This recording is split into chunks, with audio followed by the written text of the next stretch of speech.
Hi, my name is Sinan Gani, and this is video 3 for ME210 on chapter 14.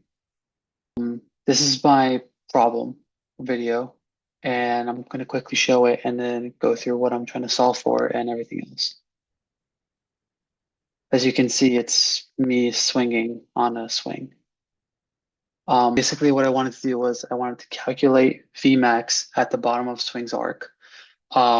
And on the right, you can see a diagram. There are two states. State one is the initial position in which initial velocity is zero.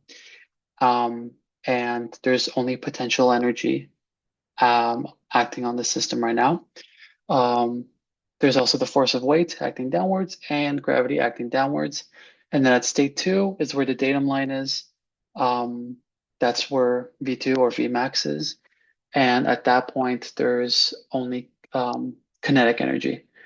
H2 in this case is 0 meters since it's the datum line, and H1 is the vertical height or distance between state one and state two. Now, some of the assumptions are that the swing in person are a pendulum and that the mass is a particle, or me. The chain is massless, there is no air resistance, and the motion is in two dimensions. Um, Now, the main concept for this problem is conservation of energy theorem, in which the kinetic and potential energy at state one equals the kinetic and potential energy at state two. And for this specific problem, we're only going to be focusing on gravitational potential energy since there's no elastic potential energy. And then two other equations we're going to be looking at are for gravitational potential energy, in which it's weight times y, or in our case, it's mass times gravity times height one. Now, although I haven't stated mass, I will explain why later on.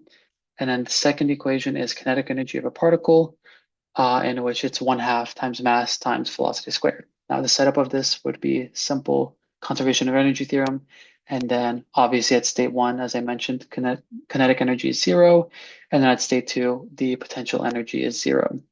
And then you solve for Vmax. And then as you can see at the bottom, the equation is um, square root of 2 times gravity times height one. And as you can see, the masses cancel out, and Vmax is only dependent on gravity and the vertical distance between state one and state two. But yeah, thank you for watching. Eight, eight, eight.